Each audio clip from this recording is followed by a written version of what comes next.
You the You man. twins?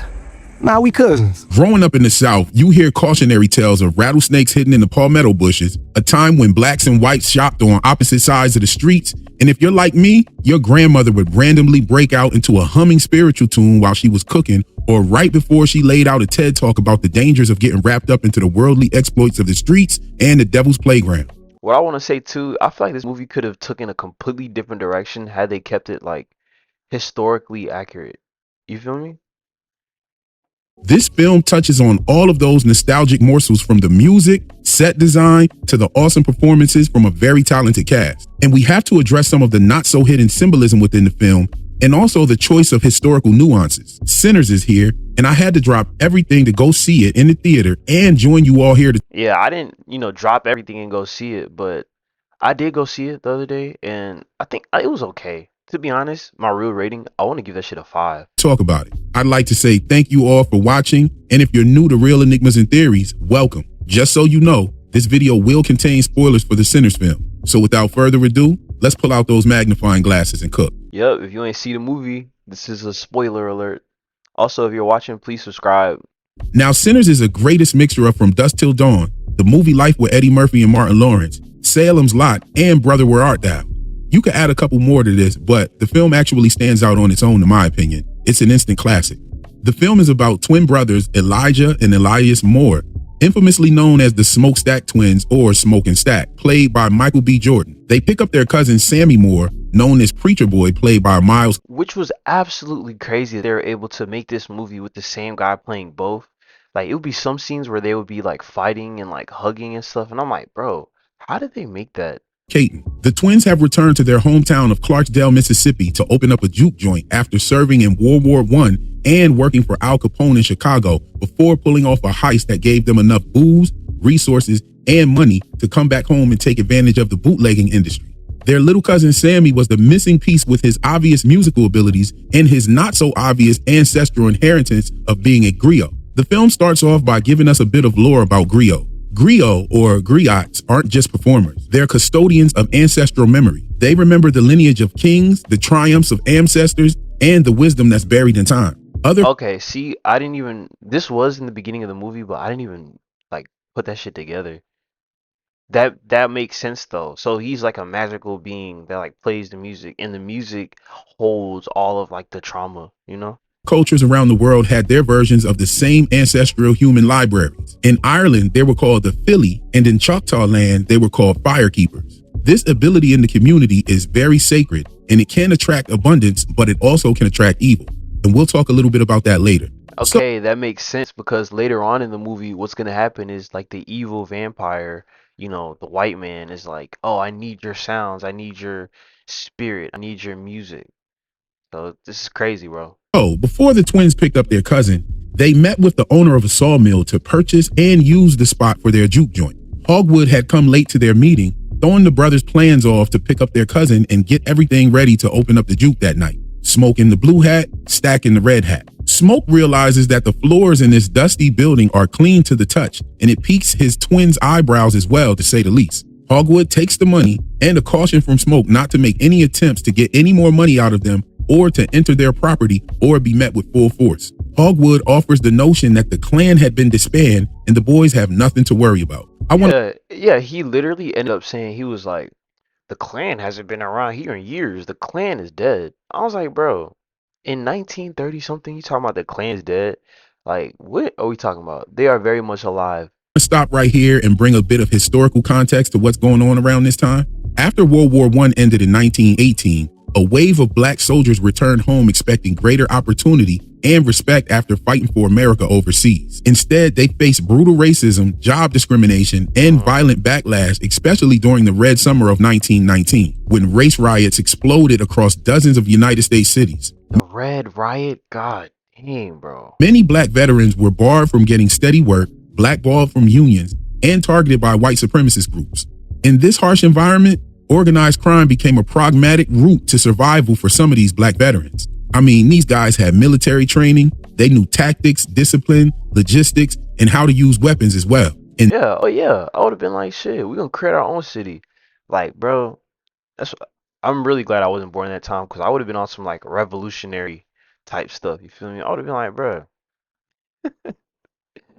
These skills made them a very valuable asset in the crime underworld. In cities like Chicago, New York, Detroit, and New Orleans, some black soldiers started working as security for speakeasies, running bootleg operations, and acting as the muscle for number rackets, or they even managed the gambling dens themselves. The mafia and other ethnic crime syndicates, the Italians, Irish, and Jewish, saw these veterans as hard, smart, and trained, hiring them as enforcers, drivers, debt collectors, and even bodyguards. Sometimes they Not debt collectors. Yeah, not good enough to work at my job, but go get my debt for me. Like, worked independently. Other times they operated under mafia families who needed tough, reliable men who they could pretty much underpay. While many black veterans weren't made men because of the race barriers, they weren't able to actually be in those families. They definitely played a critical frontline role in the day-to-day money-making operations of organized crime during the Prohibition era. Their involvement not only fueled the underground economy, but it also laid the foundation for independent black underworld empires to rise in the 1930s and 40s. oh, okay, that makes sense. That makes sense. Okay, see, now it's coming together. Now it's coming together. So, like he said, the black soldiers will go to World War I, fight for the country, learn all this stuff, and then come back. And, our country doesn't like us, so everyone's still being racist. So they're like, all right, bet. Let's go, just get into organized crime, make a whole bunch of money, and then put it back into the community. Really, what's still going on now? And Smoke and Stack seemed to be two brothers who were trying to capitalize off of all this motion going on in the industry. Now, on the other hand, October 15th, 1932 sat at a pivotal crossroads in American history, right at the heart of the Great Depression and those final throes of Prohibition. Franklin D. Roosevelt was aggressively campaigning against Herbert Hoover. He was promoting his vision of the New Deal while the nation reeled from record unemployment and financial collapse. Meanwhile, the streets were ruled by bootleggers and gangsters taking full advantage of Prohibition's chaos. Organized crime families were rapidly evolving, and with a dude like Al Capone in prison, new figures like Frank Nitti, Dutch Schultz, and Lucky Luciano were getting busy to solidify power. In fact, the groundwork for the mafia's infamous National Commission was quietly being laid during this period, forever altering the criminal underworld's business model. Beneath the surface, America was undergoing an invisible but unstoppable shift. From broken institutions to new experiments in government power, from gangster street wars to organized crime syndicates. Which was a crazy time to be alive, bro. Like, can you imagine being alive while all this stuff was going on? Like, dog, I'd hop into crime too. And from the Prohibition era secrecy to a new, more openly lawless capitalism. I love that Coogler chose this time period for the film because it's one of the most pivotal moments in American history, a crossroads, if you will. Smoke and Stack were visionaries at a time when get in where you fit in was a make or break motto. So Hogwood being late to that meeting made the twins have to call an audible. Yo, Stella, what's going? What's good? Hold on, hold on, hold on. How they been, son? By splitting up, with Smoke taking the truck with the equipment. I went to go see Sinners the other day. This shit was really bad. I'm not gonna lie, I did not like it. But we just going through like the meanings and stuff, trying to put stuff together. Into town, securing the food and getting some help from Bo and Grace Child, while pretty much letting it be known that the Smokestack twins were back in town and they meant business. He hires a young girl off the street to watch his truck while he handles business with the child, and he gives her a lesson about negotiation, and we'll talk a little bit about that later. He shoots two guys trying to. Yeah, basically he tells her, he's like, all right, I'm gonna pay you, 50 cents or whatever to watch my car. And then the girl was like, bet. And then he was like, Michael B. Jordan, he was like, oh nah, actually tell me that you'd only accept 80 cents. You feel me? Like, just trying to show her like how to negotiate, kind of. Like, I think that was pretty far. Rob his truck in broad daylight. Meanwhile, Stack and Sammy go to find more music talent and put the word out about the grand opening at the local train station. That's where they find Delta Slim being played by Delroy Lindo. Sammy bumps into a young lady named Pearline who's admiring his guitar skills, and he invites her to the juke joint. Stack also runs into one of his old flames named Mary, who still loves him, and he obviously has a soft spot for her as well. Literally, white women ruin everything, bro. Like, if it wasn't for her, like, a lot of stuff wouldn't have gone left. Well, both women are married, by the way, sinners. Now Smoke heads over to his old flame's house, Annie. Both of them? Damn, I didn't even peep that. Who he shares the loss of a child with, and she happens to be a practitioner of hoodoo in the local community. Smoke pretty much pulls up on her to see if she'll do the cooking for the opening night. A few more characters were picked up on the way. and they all make it back to the sawmill and start converting it into their juke joint while it gets closer to sundown. Meanwhile, not too far away from the juke joint, a man with smoking burnt skin is running to a nearby house to ask for help. The man Yeah, this is where I stopped liking the movie. To be honest, like this is where it kind of started going left. I was like, all right, I don't like where this is going. claims to be victims of Choctaw bandits, and the man and lady of the house answer the door with shotguns drawn. Their names are Bert and Joan. The couple allows the man to come in, but it turns out that that man is indeed a vampire running away from those Choctaw hunters. See, and this is why you should. I would never watch a movie twice, but if I did, I watch something like this because like when it's going on, it's kind of hard to to break it down. Like I didn't even realize this that the people. All right, he was a zombie just by himself, right, or a vampire. But you can only become a vampire if you let them inside the house.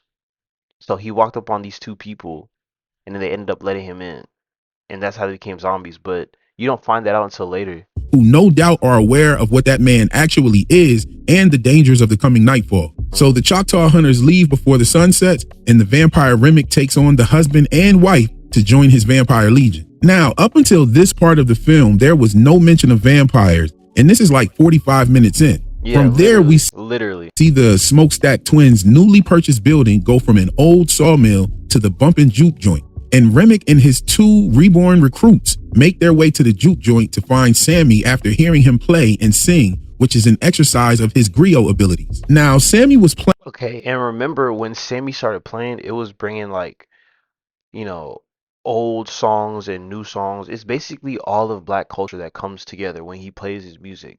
So that's what the vampire wants. That's what the white man wants to just take all you know, your culture, I guess. I don't know. Playing the guitar of one of his ancestors, who was the father of the Smokestack twins. Now, when the Smokestack twins were born, Stack was the second one, and he got stuck inside of his mother sideways. And Mary's mother actually helped her give birth to the twins, but the mother passed away during childbirth. Their father probably blamed Stack for the death of his wife, and he took it out on Stack through abuse and beating him throughout his childhood. He didn't really beat Smoke as much, but Smoke ended up killing the father to protect his brother. So both Yeah. So now he always felt like the bad guy. parents' lives were ended in connection with the twins. Stack with the mother during birth, and Smoke with the father protecting Stack. Sammy, having this connection to the guitar, coupled with his gift, played a tune that ended up being my favorite scene of the film. Sammy taps into his abilities on the stage in front of the entire juke joint and I'm not gonna lie, everyone was like, "Oh, I love that scene. I love that scene." To be honest, I thought it was okay. I thought they could have done a better job mixing it or putting it together. I don't know. I think it was cool, but I'm not gonna sit here and be like, "Oh my God, it was my most favorite scene of the whole world." Like my favorite scene was probably the end when Michael B. Jordan went and sprayed all the people from Mount Caucasus. begins summoning spirits from the past and future. Sammy's gift and the way it was depicted on the screen, along with the different musical undertones woven through time and culture, for me, this was the visual highlight of the film. It reminded me of that episode from the Wu-Tang American Saga on Hulu, when the RZA was sampling and he was able to summon the ancestor who actually turned him on to the records that he was sampling. In that scene, they were displaying the RZA's griot abilities, and like the film centers, they also used the firefly symbolism, which in West African cultures represents the messengers between the Orun, or spirit realm, and the Aye, or earth. Even in Choctaw culture, I'm not gonna lie, like I always find it interesting when I hear YouTube videos and stuff, and they be like, "Oh, this is from West Africa," and I'm like, "Bro, there's so many countries in West Africa. Like, I'm literally from West Africa, and I've never heard of none of what he's talking about." But it's like it's probably a different country, but just how they just be like, "Oh, just all of West Africa," and I'm like, "Bro, I feel it though." fireflies represent the embers of the ancestors believed to guide the travelers at night. And it was at this point of the movie where things really start heating up, because it was Sammy's gift that actually attracted Remick to the juke joint. I mean, they even used the firefly symbolism when the monsters got cornbread. The fireflies were all over the place. And it was such a sweet touch because the vampire's eyes glow, and they intertwined the fireflies with the vampire's eyes glowing in the background. I thought it was such a dope horror touch. It wasn't actually stated in That was a dope horror touch. I'm not gonna lie. Film, but Remick also appears to possess the gifts of the Philly, much like Sammy does. One thing I absolutely loved about this film was the usage of actual common vampire lore. I mean, you're staying true to the roots of the Deep South and the story of the sharecroppers and the historical aspect of it. I guess it was okay, but I'm like, bro, I feel like it would have been a much better movie to just see like Michael B. Jordan fight like the KKK. Like, what if instead of like all this vampires and all this crazy stuff, what if they just fought the KKK? Like, literally, like just simple as that. Like, I feel like that in it of itself would have been a great movie. Why not just stick to the plan with the vampire lore as well? When someone is turned, a transfer of memories and talent occurred that binds each person to Remick and turns his own memories and abilities within to the person that he actually turns. So much like common vampire lore, these vampires are actually a community in the mind as well as body. So pretty much Remick's motive becomes to obtain Sammy's gift and give Sammy his gift. And he states this close to the end of the movie. Remick actually tells Sammy this at some point. Remick also displays his abilities once he's gotten most of the people from the juke joint turned into vampires. He does this super dope rendition of the Rocky Road to Dublin, which is a song about the struggle of poor Irish folk making their way to Dublin, like a promised land of sorts. Now, let's take this time to examine something about the film that stood out to me heavily before the release of the film, and that's how they promoted it. Each of the character promo photos for the release stated, "We are all sinners," which made me immediately think of Catholicism. Yeah, I don't know anything about Catholicism, but we are all sinners. Let's see what's the significance. Catholics believe that we are indeed all sinners, even newborn babies, and we need God's grace for our entire lives. Slim even calls himself a sinner. Sammy rebels against his father and the church. Mary and Perline were both married women who committed adultery. Well, you get the picture. Near the end of the film, Yeah, they were definitely going. Remick catches Sammy and begins to perform an unholy baptism of sorts, and Sammy starts to recite the 23rd Psalm. And Remick joins him, stating that he remembers these very words being forced on his people by men who invaded their lands. Now, this is where the Catholicism actually comes in.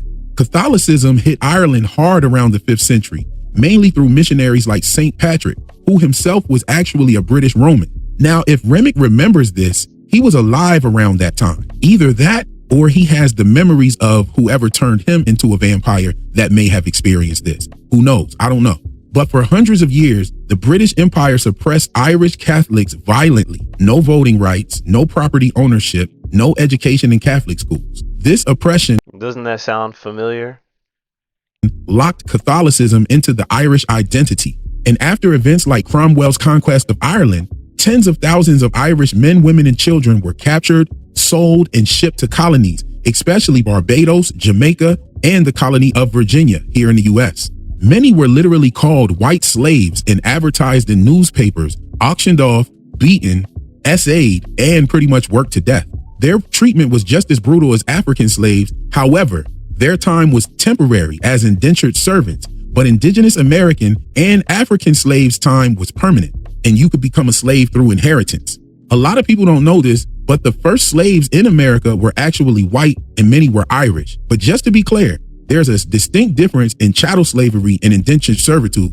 In 1847, during the Great Irish Famine, the Choctaw Nation, who themselves had recently survived the brutal Trail of Tears, raised and sent about $170 to help the starving Irish people. Now, on the Spotify page for the Sinner's soundtrack, a newspaper article dated in 1911 alludes to Remick's arrival to America. You can go check that out. When he was being chased by those Choctaw hunters, he said that they had killed his wife. And at first, I took this as a ploy for sympathy from Bert and Joan, but the fact that Remick was actually being chased by Choctaw and Bert indicating that there are no Indians in that area, given the history between the Irish and the Choctaw, makes me wonder if he did indeed have a female with him, and he possibly actually went out to seek the Choctaw knowing the history behind them. Wow, that is deep. But then when he got there, they realized what he was and they turned on him. Yeah, and they turned on him. Oh my God. Yo, what? That is so deep. Like, I didn't even put all that together. That shit's crazy, bro.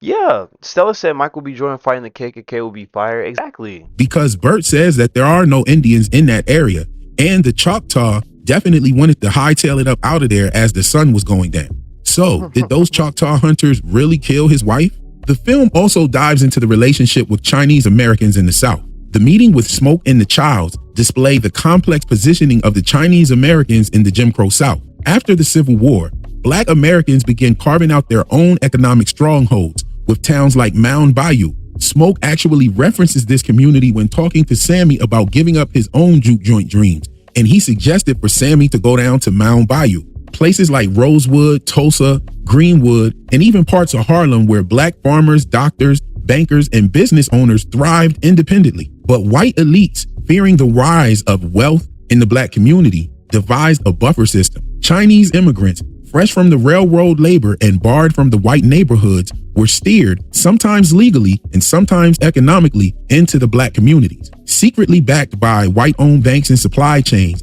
these Chinese-owned businesses became the front lines of resource extraction through grocery stores, laundromats, restaurants, and liquor stores that captured the Black dollars and funneled profits out of the community where they would never be reinvested. This is not shocking though, right? Like, to take all this stuff from the Black people, just use the Chinese people as a buffer. The trick was Black entrepreneurs were systematically blocked from competing through racist lending policies, city zoning, and outright intimidation. Chinese shop owners, while themselves marginalized by whiteness, were granted enough foothold to operate above Black communities but still beneath the white economic institutions. They were allowed to open up stores but rarely owned the land. Their capital, the banking, the legal protections flowed through the white networks. Meanwhile, Black residents had no real local ownership of their own. No supply chains, no food sources, or even basic service. They were trapped in a constant consumer role, steadily bleeding out the wealth with every dollar spent. And a lot of that still goes on to this day. By the 1950s and 60s, the civil rights movement was a critical blow. The struggle against segregation was righteous, but integration had a devastating economic consequence. When Black customers could finally shop at white department stores, attend white schools, and work at white-collar jobs outside of their own communities, Black towns and Black-owned businesses were abandoned at scale. Young talent, doctors, teachers, lawyers left for white cities. And the Black dollars now funded white economies directly instead of circulating a few times inside the Black neighborhoods. Civil rights victories may have opened doors socially, but it closed the door economically on the fragile independence of Black communities, and they had to fight to reconstruct that, which never really happened. This is what literally ended communities like Mound Bayou. In the end, the two-step maneuver was complete. First, use the Chinese and other non-Black immigrants to drain the growing Black economy under the Jim Crow. Then, once Black communities were weakened, finish the job with integration, siphoning the last drops of economic power into the white mainstream society. My God. Oh my God, bro. This is such a hard watch. Because that's exactly what happened. Like, it's literally what happened. Damn, bro. People are terrible. Like, Tragedy is not that Black Americans sought freedom. The tragedy is that the form of freedom they were offered was the one that dismantled their own systems of ownership, entrepreneurship, self-sufficiency, while leaving them more economically vulnerable than ever. In other words, shit was better before the civil rights movement. The funny thing about this film touching... and you know what's crazy? Like, alright, I'm not no Kevin Samuels stan or whatever, but he used to always say that. He used to be like, Black people was thriving back, like, before integration. Like, you know? Not to say that integration is a bad thing, but just the whole system, like, damn, bro, like, ugh. on this is that Remick was actually trying to warn the brothers of this very thing. I noticed that Remick and Mary were very concerned after Annie was bitten, and Smoke kept his promise to end her before she turned. Remick's main target was Sammy. However, he also wanted to obtain the memories and abilities of the hoodoo practitioner, but Smoke kept his word and ended Annie before that could happen. When you saw Annie shaking the bones on the gambling table, she had foreseen her future demise and didn't want her knowledge being used by Remick. Moreover, getting Annie into the fold would be a huge advantage in persuading Smoke to join, who would be another huge asset with Smoke's tactical skills alongside his newly vampire brother, keeping the pillars of Joaquin and Boaz intact. Getting the twins, Annie and Sammy, would surely seal the deal. And speaking of deals, Remick carried 2 gold coins with him and only offered them to the whites in the film. At first, the house of Bert and Joan, and then again outside the juke joint with Mary. Smoke and Stack also carried 2 silver coins with them. Call me crazy, but almost every time we saw the coins, they were in like a Vesica Pisces symbol. In ancient times, coins were used symbolically and ritualistically to represent a deal, a pact, or a contract. In ancient Greece, coins were placed in the mouths of the dead to pay the ferrymen for passage across the river Styx. This was a spiritual deal, a coin for passage. In Rome, coins were buried or offered in deals to God's favor, victory, or prosperity. In China, ancient cash coins were not only traded, but used for spiritual deals, rituals, protections, and offerings to the ancestors. Even in West Africa, cowrie shells often acted like coins, and they were used in consulting the spirits about a deal or a decision. And we see many deals being made on the film. Sammy even notes to his father about how he's worked all week and him going out to play music is the trade for his hard work. Stack negotiates with Delta Slim about his compensation for opening night. Smoke enlightens the young girl outside about negotiating her time and watching the truck. He also negotiates the prices with Lisa Chow, and Smoke even makes a deal with his brother to let Sammy live out his life. Hell, even Hogwood tries to negotiate before Smoke unloads the clip on it. And as the old saying goes, He definitely does. you don't get what you're worth, you get what you negotiate. There's so much we could continue to discuss, like the choice of names for several characters, namely Elijah and Elias, which are 2 versions of the same name. Something else I noticed at the church was that the choice to invert the triangle above the door. I can't really show you here because I don't have like any 4K visuals of it, but one moment the triangle was pointing up to the roof, and then inside the church it changes. We could talk about the vultures that seem to show up everywhere and circle above as if they knew something were about to go down. We could talk about the Masonic symbolism with the songs about traveling, the twins being Joaquin and Boaz, Mary with the checkered pattern matching Sammy's poster in the background, even Cornbread being the Tyler at the door. We could talk about Stack coming in the room with that Biggie style Coogee sweater on and the Yeah, I was gonna say, yeah, I like that part. 4-finger stack ring, Sammy living on to open up a club and name it Pearline. But we'll save some of this stuff for the conversation in the comment section. Anyway, let's give Ryan Coogler, Michael B. Jordan, and this entire cast and crew their flowers. This film is an instant classic and a masterpiece. The cinematography, lighting, sound design, score, acting, symbolism, the storytelling, and the editing, all of that shit is top tier. The cinema experience itself watching on IMAX made it feel like you were right there in the juke joint at some times. The creativity and folklore behind this film sets it apart from any other project set in this time period. Hands down. I give this joint a 10 out of 10. Let me know what you thought about the film in the 10 out of 10 is kind of crazy. I'm not gonna lie. It was a good movie. It's an okay movie, but I don't know. Personally, I just like movies where I can kind of just look at it and, understand it. I didn't really understand none of it until I watched this, so shout out, bro. I mean, it was a good movie. Let me stop hating.